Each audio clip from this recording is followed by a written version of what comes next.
Okay, if we can sit down, let's get started. I'm only be given 1 hour, and I've got to zip through this. So if you can sit down so others can see above you. Is this being recorded, Daniel? Okay. I'm not going to do the full talk that I was planning to do because you can't do it in 1 hour. So I'm not going to do Mecca. I'm not going to do the sources. I'm not going to do Muhammad. Those have already been done. We did that earlier today. We did it yesterday. Daniel, were those recorded? The ones we did on Muhammad and Mecca, you can get the recordings from them here at the church. What I'm going to do today is just the Quran, okay? So let's go ahead and let's start. Let's get right into it. So we're now on number 4. We've gone through the sources. We've seen from all the sources that none of the sources for everything we know about Islam, about the origins, about Muhammad, about what happened in Mecca, anything that you know about his life, what happened and how Islam began, all those sources do not exist at all from the 7th century. There is no record anywhere of Muhammad in the 7th century, not the Muhammad from Arabia. There are many references of Muhammad all over the place because the word Muhammad means the praised one. It's a title. It's a Hebrew word as well. The same word, Mahmud, in Song of Solomon 5:16. Solomon is Mahmud. 11 times in the Old Testament you will find Mahmud. Every time it's referring to God, the altogether lovely, the Messiah, the praised one. By the time of the 3rd century AD, it was taken by Ambrose, and it was made as the reference to Jesus Christ himself. He was the Mahmud. He was the Messiah. So it's another derivative of Messiah. By the 7th century in Syriac, all of the Syriac writers were using Mahmud to refer to Jesus Christ. So Mahmud, which became Muhammad, depending on where you put the vowels, in the 8th and 9th century, that was an Islamic invention by the Abbasids. So before the 8th, 9th century, the Mahmuds that you look at, we went through it already today, everyone in every case were different people who normally were either the praised one, people who were up in Gaza, they were in Jerusalem, they were in what we will call Baghdad, there was called Hira back then, and Ctesiphon. These are the Muhammads of the 7th century. Notice, none of them are in Arabia. Look at a map. They're all too far north. When we talked about Mecca, we noticed that there is no reference to any place called Mecca until 741. That is the 8th century. All of the other places, Mecca is not on any map. It's not referred to by anyone. It's not on any documents. And yet all the surrounding nations, Dr. Patricia Corona, who reads and writes 15 languages, went to all the surrounding nations, to the Himyarites, the Erites, she went to the Nubians, she went to the Nabateans, she went to the Assyrians, she went to the Babylonians, she went also to the Persians and the Romans, could not find any reference to the city called Mecca. Look at all of Ptolemy's writing in the 2nd century. He is the one that did the geography of Arabia. Mecca just does not exist. And the reason Mecca doesn't exist, anybody know the reason? There's one word. There's no water. That's right. It all has to do with water. So now we have shut down the sources. The sources that do begin to appear are starting to appear in the 9th century. 833, that's Ibn Hisham. He's the first one to write down the biography of Muhammad. We now know, as of last year, that Ibn Hisham did not write one word down. There is no manuscript anywhere of anything by Ibn Hisham. The biography of the Prophet that you all use, that's in that table outside in the foyer, written, look at it, it says Ibn Ishaq. There is nobody named Ibn Ishaq. But if you open the information, if you look at the introduction page, the man who wrote that says that this was written by Ibn Hisham. There is no manuscript whatsoever by Ibn Hisham. So who wrote that book that's on that table, which is the biography? We now know it was written by Friedrich Heinrich Wüstenfeld, a German scholar, in 1860. That's 160 years ago. It is only 160 years old. We're now finding that Sahih Bukhari, Sahih Muslim, Ibn Dawud, Tirmidhi, all of the traditions, all the hadith, we're now finding even Al-Tabari, Zamakhshari, Suyuti, all of these traditions known as the tafsir, the tahriq in the hadith, every one of them are not written down until the 12th, 13th, 16th, and the 17th century. None of them come from the 9th and 10th century. You're the first to hear about it. That's yet to go public. We're going to do that in about 2 weeks.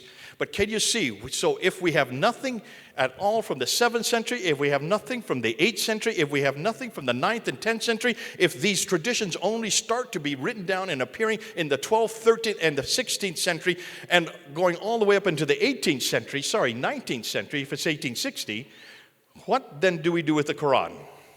All right? This is the most damaging material today, all right?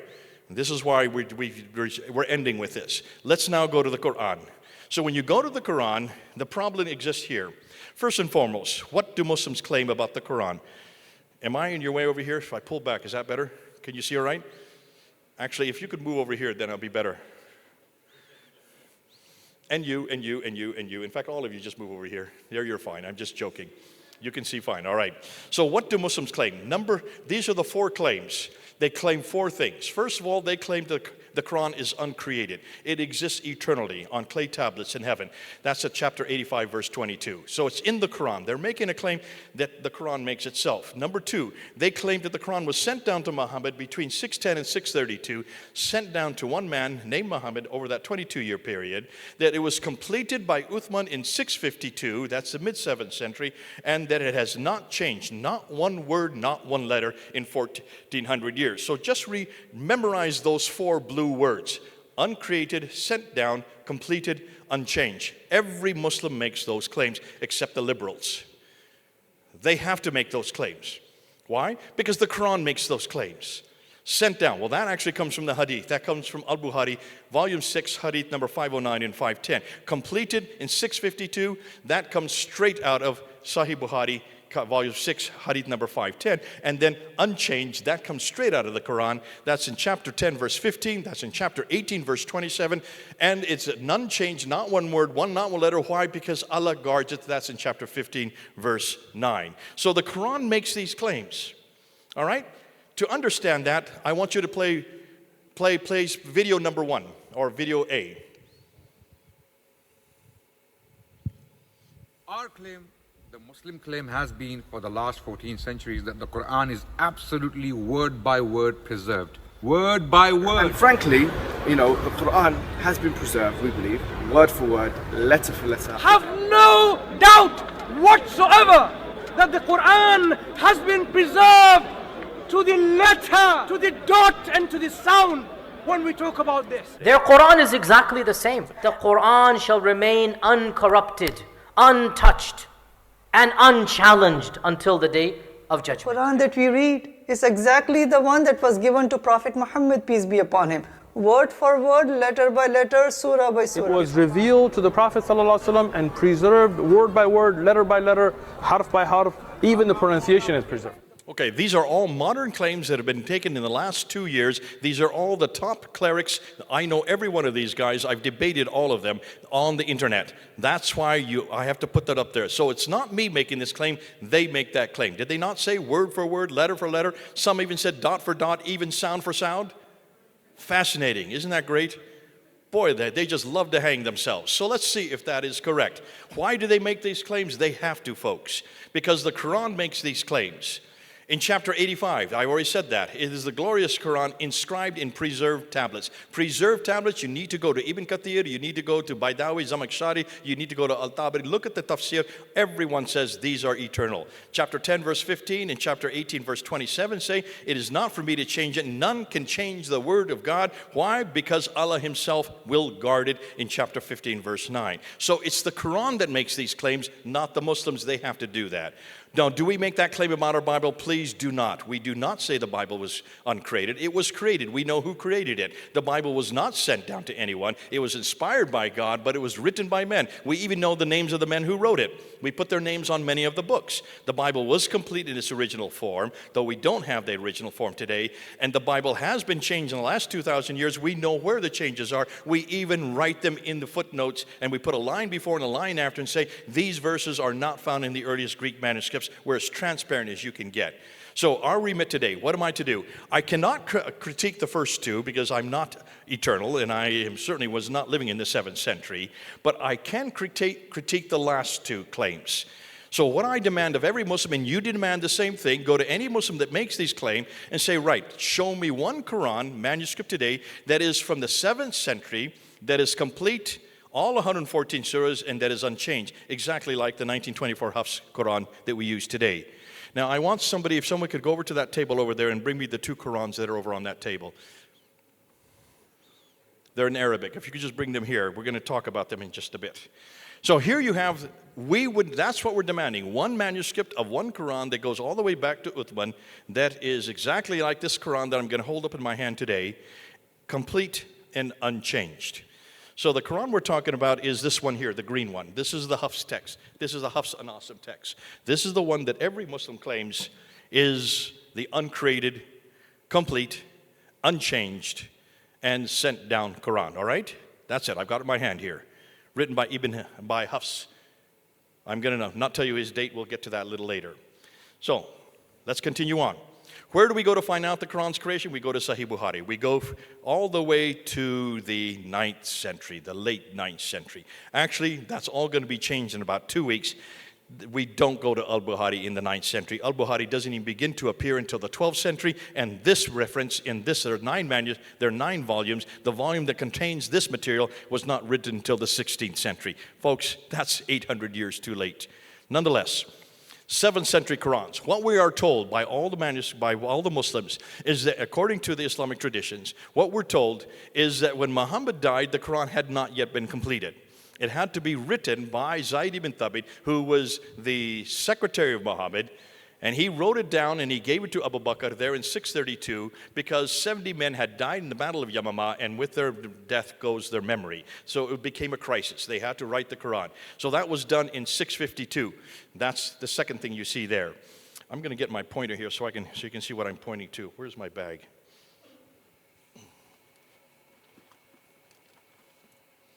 So that's this right here, 652, all right?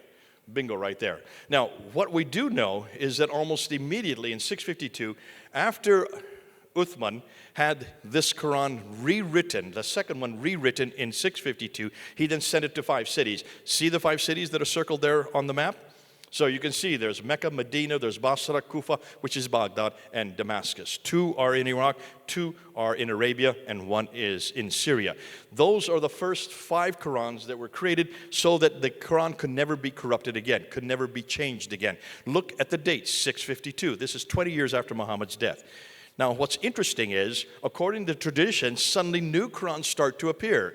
They start to appear up here. I'm sorry, I'm hitting the wrong thing. They start to appear up here. One was written by Ubay ibn Ka'b. He lived in Damascus. He came up with a new Quran, according to the traditions, which had 116 surahs. The Quran today only has 114, so that's 2 extra surahs. According to the traditions, there's another Quran that appeared in Baghdad, written by Ibn Masud, and it only had 110 surahs. There's 114 surahs in the Quran today, so it's not the same Quran. And then Ibn Musa came up with a third Quran that had 114 surahs, but not the same surahs. In fact, 15,000 differences between those 3 Qurans and the Quran we have today, according to the traditions. Zayd ibn Thabit is the one that we are supposedly have today. Now, here's the problem. Note, there were at least 5 Qurans in the 7th century from Medina, Mecca, Basra, Kufa, and Damascus. We don't even have one of them today. No Muslim can show me any of Uthman's Qurans. But something happens between the 7th and the 8th century. The Qira'at Qurans begin to be introduced. What do we mean? What are we talking about? The Arabic in the 7th century, and we talked about this in the last class, and where are our Arabic speakers here? If you could just raise your hands. Okay, why don't you come up here so I can use you as my foil. This is Ali. Ali is the Arabic speaker, and he agreed with me on this. Ali, while you're coming up here, is it true that in order to read the Quran, you have to have dots and vowels? Am I correct? And what do the dots do?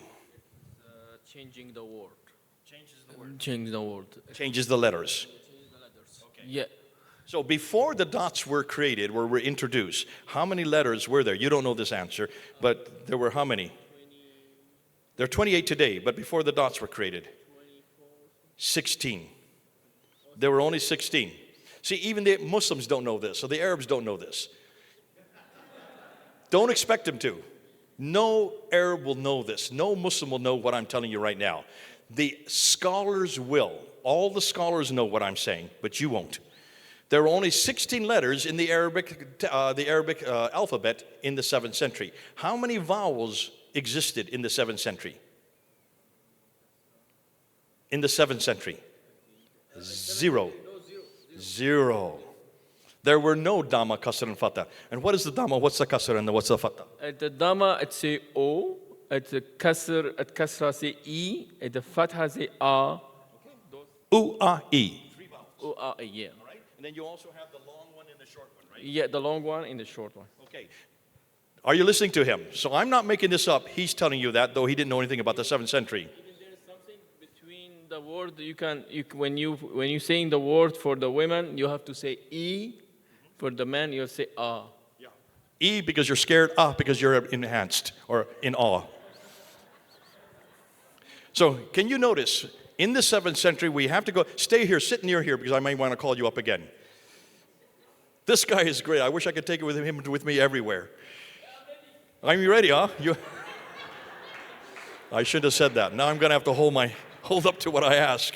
So today there are now 28 letters, but there were not 28 letters. There were only 16 letters back in the 7th century, known as the Razm. Obviously, this caused a problem in understanding what was being written. A single consonantal letter could be pronounced 5 to 8 different ways, depending on where you put the dots and the vowels. But remember, these dots and vowels did not exist in the 7th century. Thus, in the 8th century, the dots known as ijams and the vowels known as haraka had to be created and added to the script to help Muslims read. So let me just show you what I'm talking about. Look at this right here. There are 2 manuscripts. That is the Samarkand over there, and over here is the Sana manuscript. Now the Samarkand, do you notice there are no dots on it? Do you see any dots there? There should be a dots above and below the letters, right? Now you're an Arabic speaker, but you can read Arabic. Can you read that?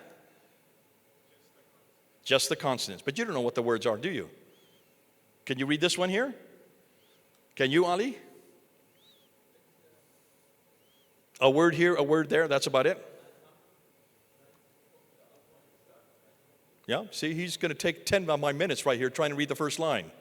And that's the problem. You really can't read that without the dots and vowels. You need to have the dots and vowels.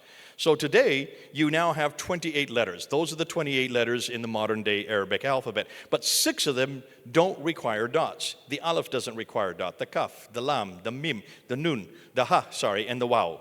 Those 6 do not require. The other 22 require dots. I'm going to give you the PowerPoint so you don't have to take pictures. You can have the whole PowerPoint. So here's the thing. There's a smiley face. Most letters have undergone just like a smiley face or a bowl shape. You put 1 dot, it becomes a na. 2 dots, it becomes a ta. 3 dots, it becomes a tha. 1 dot below becomes a ba. 2 dots below becomes a ya. Na, ta, tha, ba, ya. The 5 dots were created in the 8th and 9th century so they could start reading these letters. But as Ali said, in order to be able to have a pronunciation, you also need 3 vowels. There's the Dhamma, it's a little curly Q to make the U or the O sound. There's the Kasra, a slash below the letter to make the E sound. And there's the Fatha at the top, that's the A sound that's above the letters. So 1 curly Q and 2 slashes, and you get then the 3 vowels. Now, on top of that, when you look at 3 words, 3 letters put together, look at the differences. Just 3 words put together using different dots and different vowels, you get 19 different words. 19 different words just by adding the dots and vowels. That's the difficulty. That's why you needed the dots and vowels. Now here's the difficulty. In the 8th and 9th century, as they were putting these dots and vowels together, different men, not women, but different men, your name is Hafs, okay? And you were living in Kufa, and you decided to put your dots where you wanted to, right? I can't go to you because you're a woman, but you're a man. Your name is Warsh. And you live in Cairo, right? Remember, you live in Cairo, you live in Kufa, right? Yeah, and you put your dots, and you never conferred with him. You decided to put your dots where you wanted to, right? And now your name is Kasai, and you live in Kufa as well. But you never talked to him because you're on the other side of the city. So you decide to put your dots where you want to, right? And you're Ibn Kathir, but you live in Medina or Mecca. And so you're in Arabia, and you never talk to these guys, so you put your dots where you want to. And you're also in Medina. And suddenly you decide to put your dots, and you decide to put your dots, and you decide to put your dots. Suddenly, by the 10th century, we have 700 of you. All of you decide to put your dots and vowels where you want to. And you never look at any others' Qurans. 700 different Qurans with dots and vowels anywhere. There was a crisis. So by the 10th century, the caliph chooses a man named Ibn Mujahid. Ibn Mujahid was asked to then choose 7. So these are the 7 that he chose, and these are the most Muslims love because these are the qira'ats. These are the first 7. Nafi from Medina, Ibn Kathir from Makkah, Abu Amr from Allah, Ibn Amir from Damascus, Asim from Kufa, Hamza from Kufa, and Al-Kasai from Kufa. Notice, these are the 7. Now, when Muslims tell you about these 7, they say these are the 7 that were the companions of the Prophet, and they received the 7 different readings from the angel Gabriel while Muhammad was still living.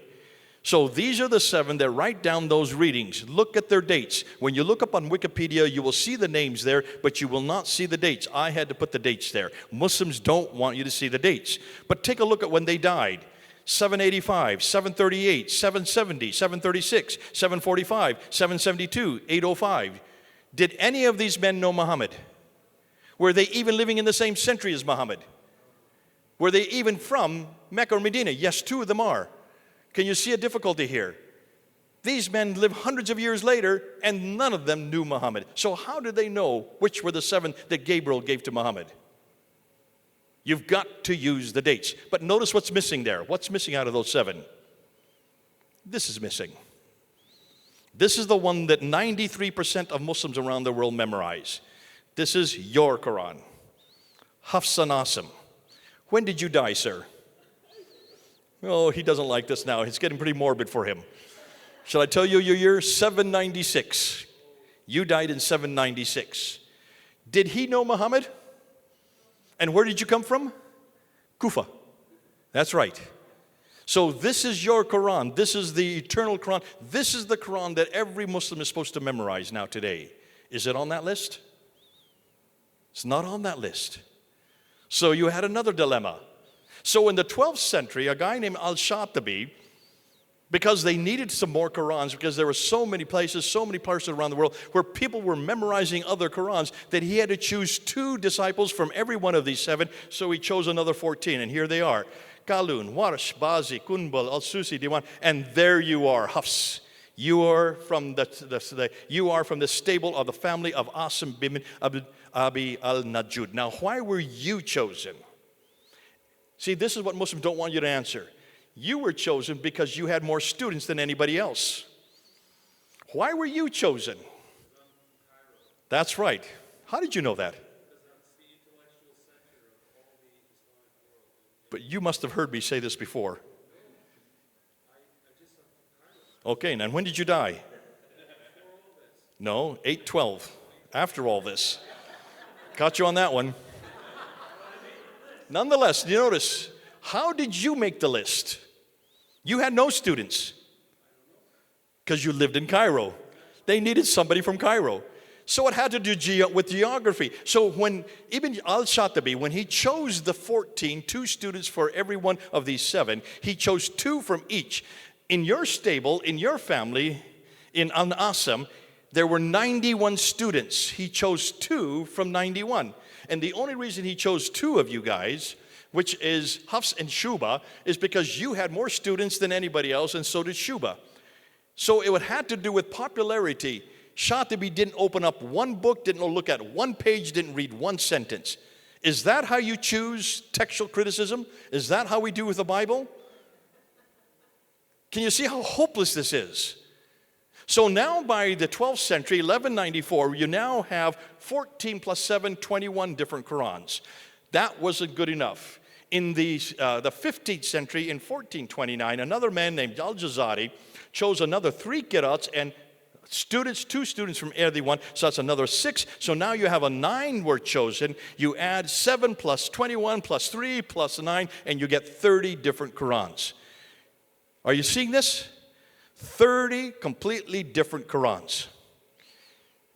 Which is this one? That's the one that was chosen today. So how many differences are there? How many words and phrases are different with the other 29 Qurans and this Quran? Anybody know? Anybody want to guess? You're almost there.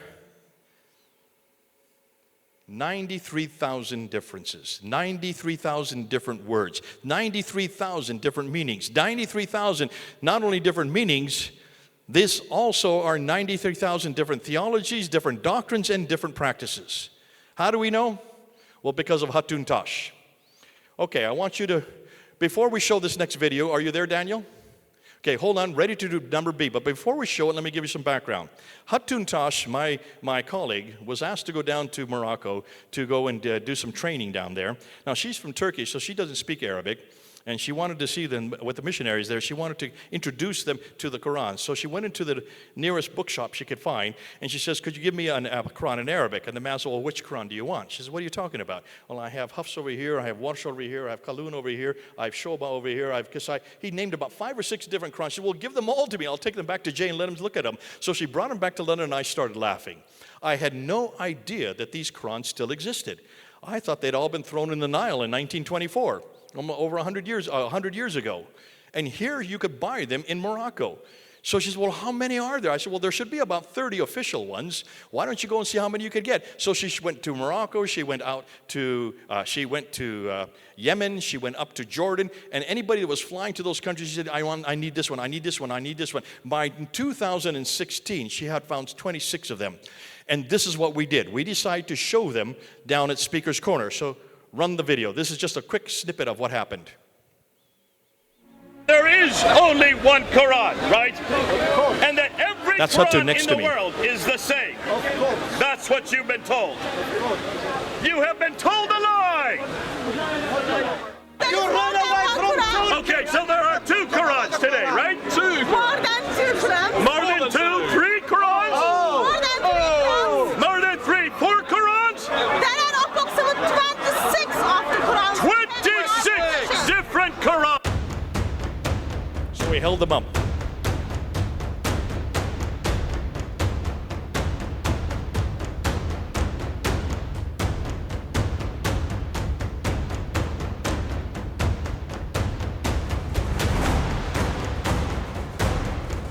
You guys get these Qurans! Get these Qurans and read them! We're just showing you. Oh, go ahead, start throwing things on. It says they were lied to. Now we're showing the differences between Hafs and the others. Verse by verse by verse. That's the difference. Look and see which has the Fatta and which has the Dhamma. The difference is between Fatta and Dhamma. Read it. Read it again. Read it again.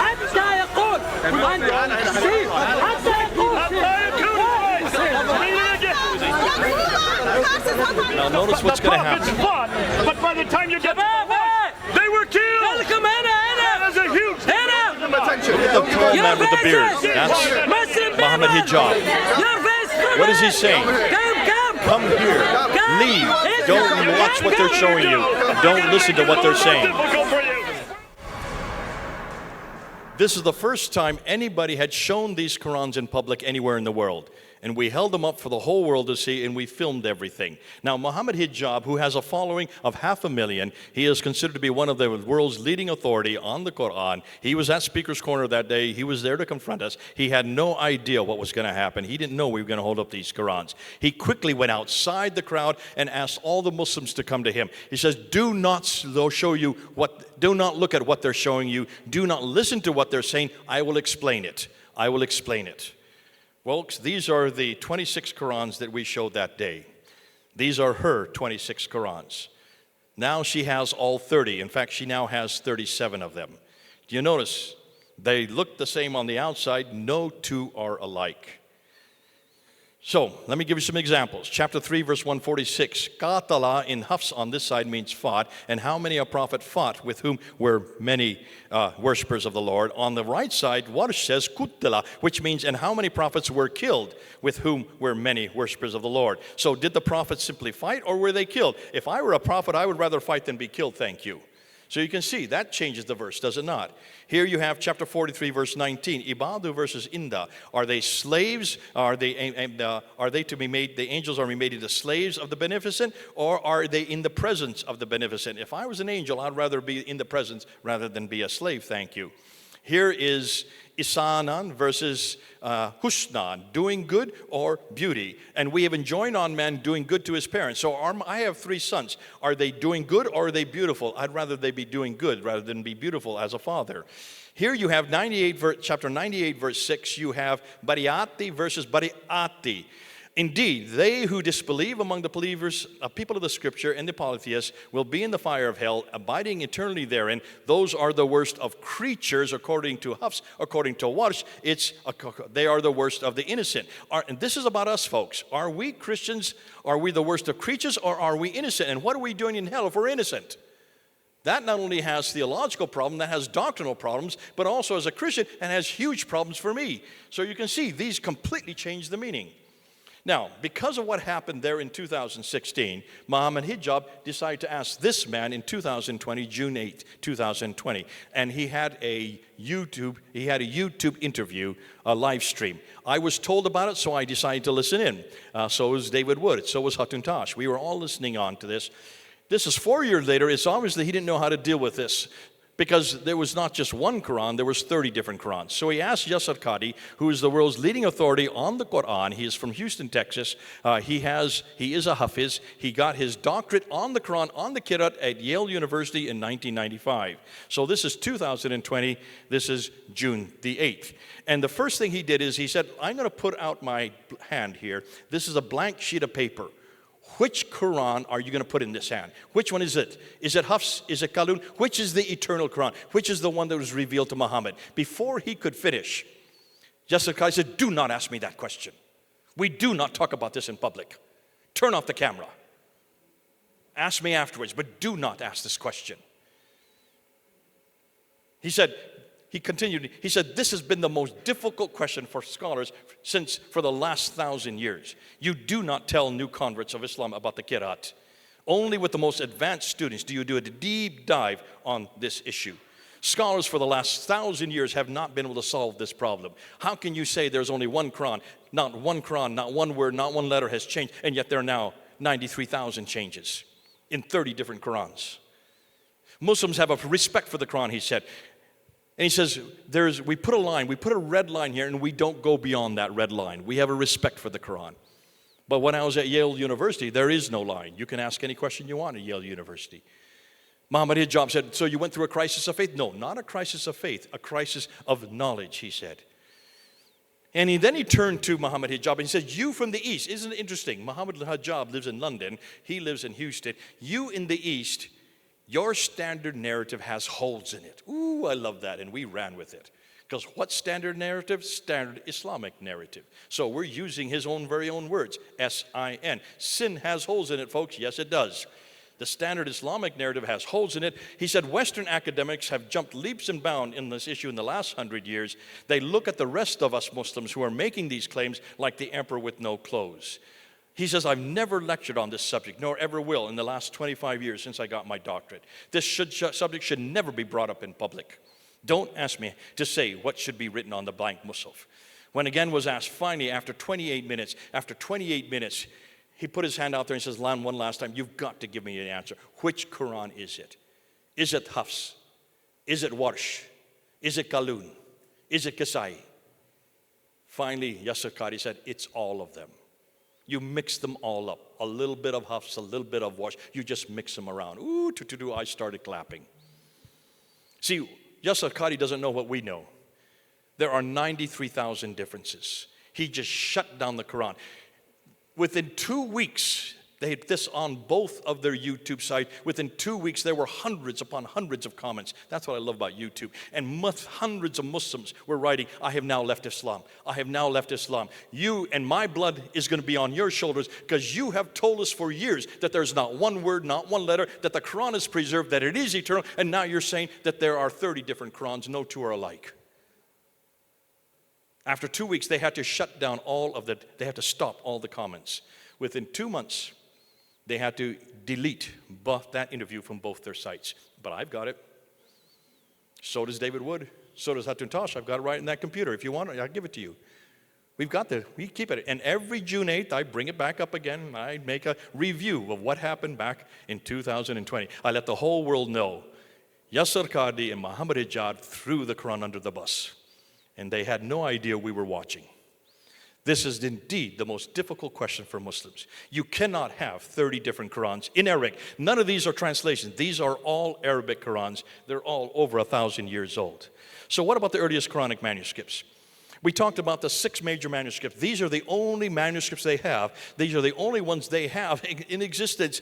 These are the earliest 6. These are the ones I debated at Toronto back in 2014, and this is what caused me so much problem, why I can't get through your airport because of these manuscripts.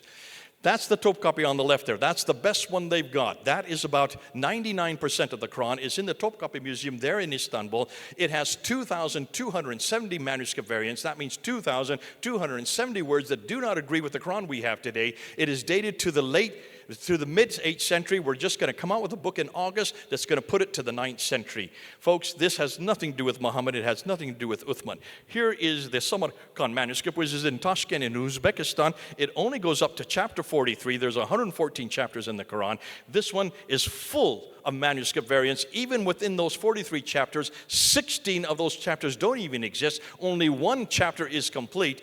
There are hundreds, thousands of manuscript variants. It has so many grammatical errors because whoever wrote it didn't know their Arabic very well that Muslims no longer ask you to read it. It is so embarrassing. The Ma'il Quran on the left there is in the British Library at the Ridback Gallery. That's the one that we use all the time. That is written in a much archaic text. It's known as a Ma'il Quran because it's a slanted text. It is, if you look at it, it is dated to the late 8th century. It also only goes up to chapter 43. The one on the right is the Petropolitanus. That is in the Bibliothèque Nationale in Paris. That is the French. That is the one that was controlled by the French by François de Ros, the world's leading scholar. That is only 22% of the Quran, and even within that 22%, there are 93 manuscript variants. It is dated to the mid-8th century. The one on the left is the Husseini manuscript. It's probably the most damaging of all the manuscripts. It is what we call a monumental text. It's there in Cairo in Egypt. It is dated from the 9th century. It has hundreds upon hundreds of coverings where they have censored the text. Censored the text. We'll show you examples of that later. In fact, you can even see one of the pages there that's covered. And this is the most exciting one here. This is the Sana manuscript, discovered in 1975 there in the Sana Mosque. And when they opened it up, they could not read it because it had no dots and vowels. So they brought 5 scholars from Germany to read it. Dr. Gerdprin, Dr. Oleg, Dr. von Bothmer were flown down there in 1981. They immediately took pictures of it because they were the only ones that could read it, and they realized that this is not the same Quran we have today. Now, on the right side is one text. On the left side is a different text. So you see there's 2 different scripts between those 2 pages?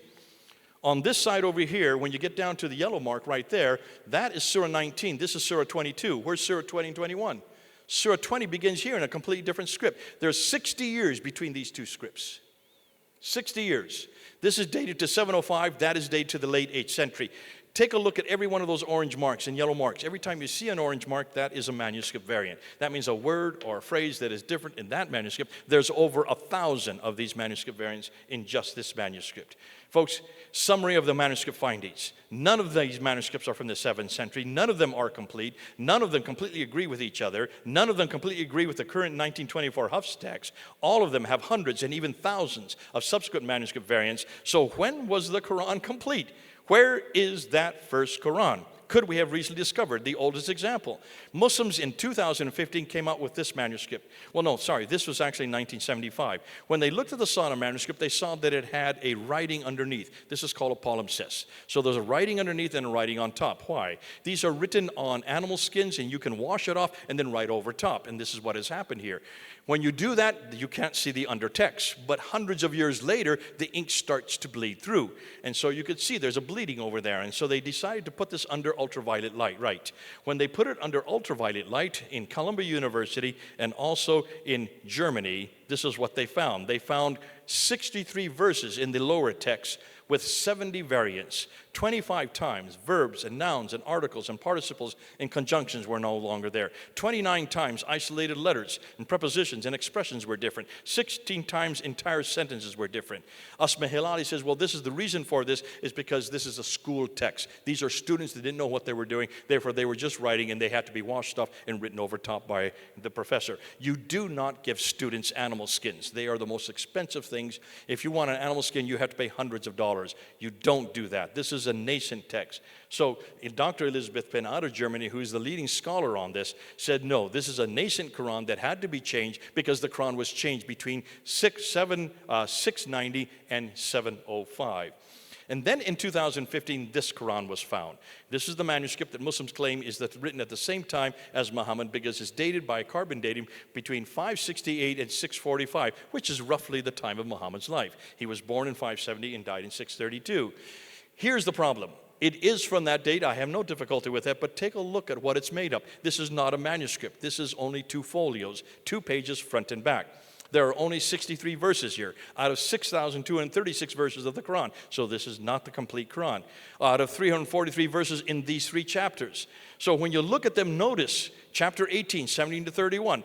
It's the story about the 7 sleepers. This has nothing to do with Islam. It has nothing to do with anything to do with Muslims. It is a fable that comes from Turkey, written in 521 AD. So this predates the Quran. Here in chapter 19, verse 91 to 98, is a Syriac Christian and rabbinic apocryphal account called the Proto-Evangelium of James, written in 145. So this is from the 2nd century. Do you notice this all predates the Quran? And then chapter 20, verse 1 to 40, is the biblical story of Moses, which comes straight out of the Bible from 1400 BC. So what do? How do we conclude? These folios are pre-Quranic, pre-Muhammad, and thus pre-Islamic, written by Christians, Jews, and secular Arab writers, and then simply borrowed by the later Muslims for their own revelations in the 8th and 10th century. That's why they are not even together in the same place in the Quran we have today. You will find, and we're going to get to that almost all of the Quran has been borrowed from other sources. And if you borrow it, that means they pre-exist, right? Otherwise, how can they be borrowed? Dan Brubaker then came out with this book. In fact, do I have it here? If someone could go get it, it's on the table over there. Thanks for running. It's if you could bring Dan Brubaker's book. Dan Brubaker is a good friend of mine. He is the first one in the world to actually look at the earliest manuscripts. He looked at the Topkapi, Samarkand, Ma'il. He looked at all of the major manuscripts. And he did his doctoral thesis by 2014. He had found 800 manuscript variants in just the Razm. These are not dots. These are not vowels. These are consonantal differences. And so he decided to publish it. I used his material in the debate with Dr. Shabir Ali in 2014.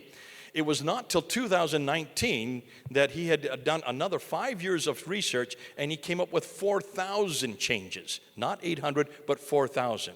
So he decided to write 22 of them in this book here. Though it says 20, there's actually 2 extra, because I asked him to do 2 extra there for my sake. This book has found probably the most damaging of all the manuscripts on an academic level. Because notice, if you see there, you can see that there are insertions. There's an insertion. Here's an insertion above the line. Here you can see another insertion above the line here. These are all insertions. Sorry, over there, there's an insertion between the line. He found hundreds of post-production insertions. He found words that have erased. You notice there's an eraser, there's an eraser, there's an eraser. We don't know what was there beforehand, but what was left behind, what was not erased, now supports the Hafs text. Here's the Hafs text. Notice, found that many of them, sorry, I'm hitting the wrong button, many of them have erasers overwritten. So here you can see an entire word has been erased off, and you have 3 letters, kaf, lam over here, that have been written over top of it. Here you can see they've done it in a completely different ink. Over there you can see another word where just a few letters have been replacing it. Then he found overwriting with erasers. Here they just overwrit without even erasing, they just wrote it over. In fact, notice they have whole lines that are written over top. And every time they changed it, they inserted it, or they erased it, or they overwrit it, they are now standardized in the text so it agrees with this manuscript here. Folks, can you see? This is huge censorship of the Quran over and over again. Here is primarily from the Husseini manuscript that it's in Cairo. And you notice there's an erasure, there's an erasure. Look at 1, 2, 3, 4, 5, 6, 7, 8 different erasers on one page. What's left behind just looks like chicken scratches, doesn't it? Yet what's left behind now agrees with the Hafs text. The same way over here. You can see an eraser down here, eraser up here. You can see an eraser there, an eraser there. Every time, not covering. These aren't erasers. These are covered. They're covering with papers. They're covering it to censor it so that it can be standardized to the present text we use today. Here they are covering it and they're overwriting it. So you can see where they've covered it there, an entire line, and they just written some words. Here's another covering with a word tipping over top. Here's another one. There's another one. There's another one. Here's another one down here. And then they have tapings where they tape it. This has nothing to do with damaged material. If you look on the back, there's no damage. This is straight censorship. So we decided to go down to Speaker's Corner and actually introduce this. So I wanted to introduce this book, and a guy named Mansour Rahman, who was the leading authority on the manuscript, who's on my right here, he decided to confront me. If you could run now the video number C. Our Quran that we read today has a continuous textual tradition in our manuscript traditions.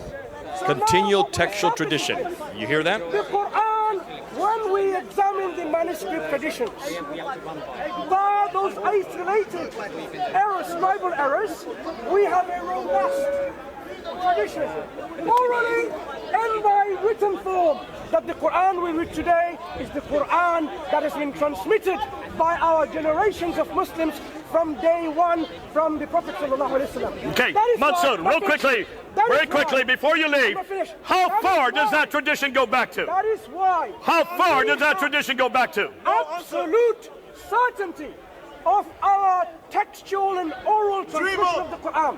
Because not Ah, did you see?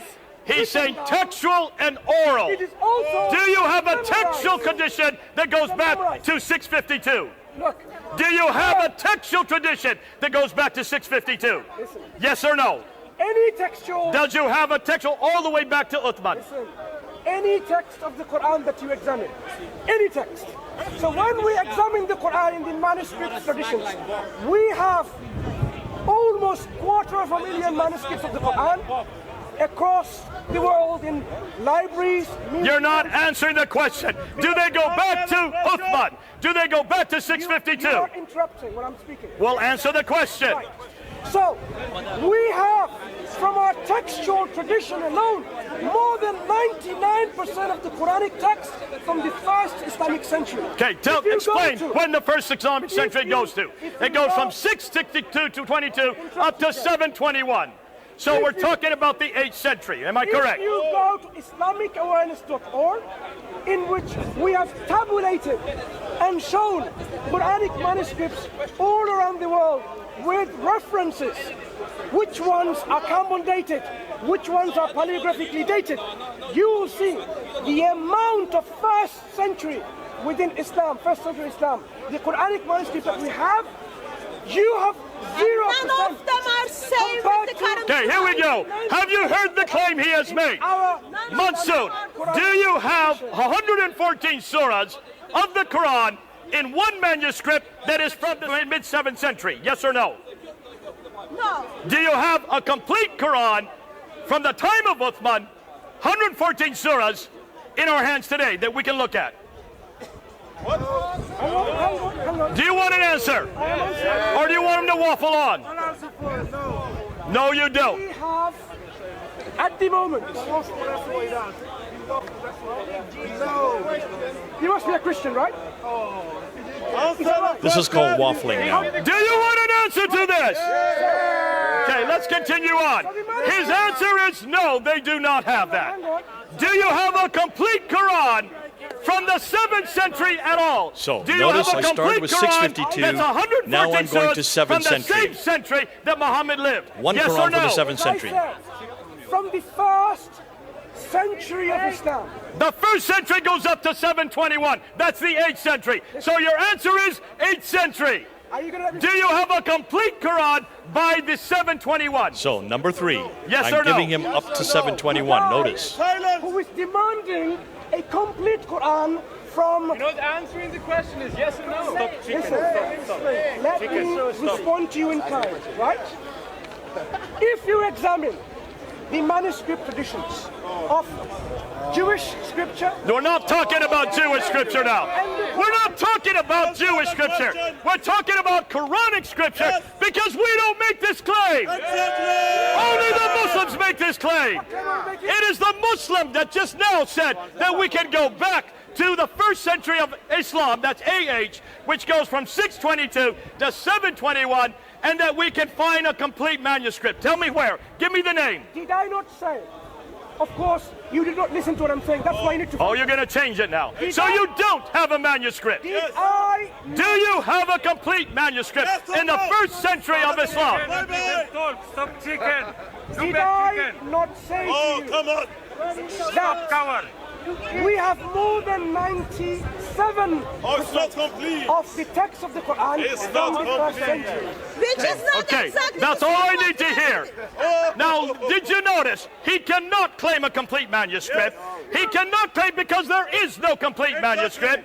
He wants to take it back to the 1st century AH. What he's not telling you is that almost every one of these manuscripts are from the 8th and 9th century.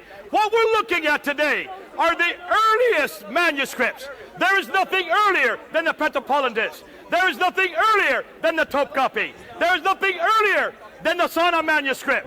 When you look at those manuscripts, how many variants do we have? Go ahead, Mansour. Okay, give we us can the stop number there. that Dan has found. We've been asking now for 1/2 hour. This will go on for another half hour. Now, can you see what we've done? I hammered him on 3 areas because he is the one that made the claim. That's why Muslim will make this claim, that we can trace the textual lineage right back to Muhammad. And he could not give me any manuscript. He said 96 finding. He started with 99. He got it to 96% of the Quran by the 1st century AH. I said 721. The 1st century ends in 719. I gave him 2 extra years. What is he talking about? This is what he's talking about. This is on his website, the YouTube website from Cambridge University. He is looking at these manuscripts. Notice there's 63 of them, all the way down. None of these are complete. They have to get 63. Most of them are little fragments down here to get 96% of the Quran by 719. Yes. Is that so? Have any of you studied these manuscripts?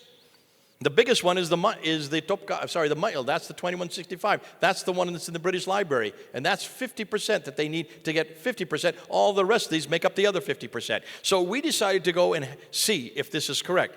And this is what we found.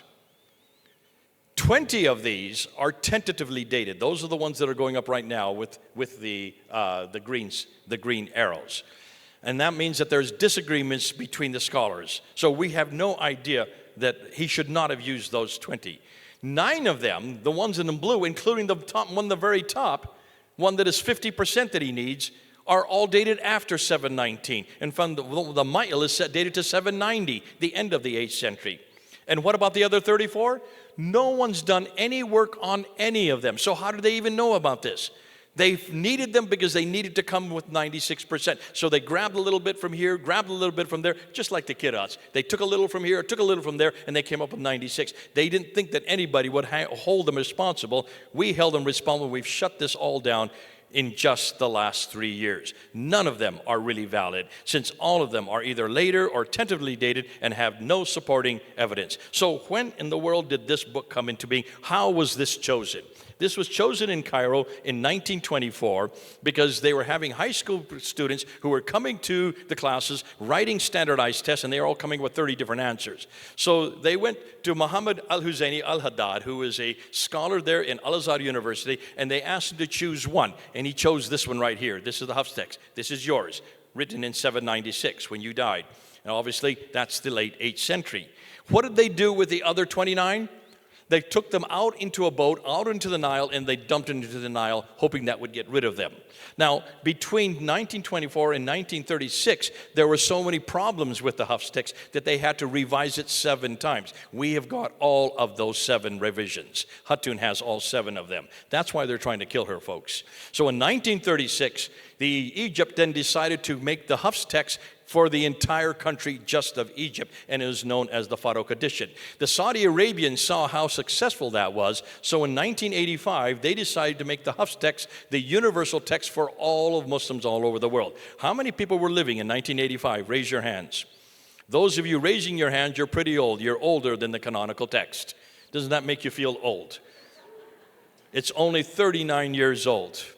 Now we come to what is in the Quran. Now this is by far the most devastating material. In 1970, that man there, Gunther Lulling, a friend of mine, did his doctoral research there in Germany. And he is not only an Arabist, he's also a scholar in Syriac. And he noticed that these beautiful poetry that's in the Quran, he said, these are gorgeous, but I've seen them before. So he decided to take the dots off that we were talking about and started put Syriac dots on. And by doing that, he was able to reproduce this beautiful poetry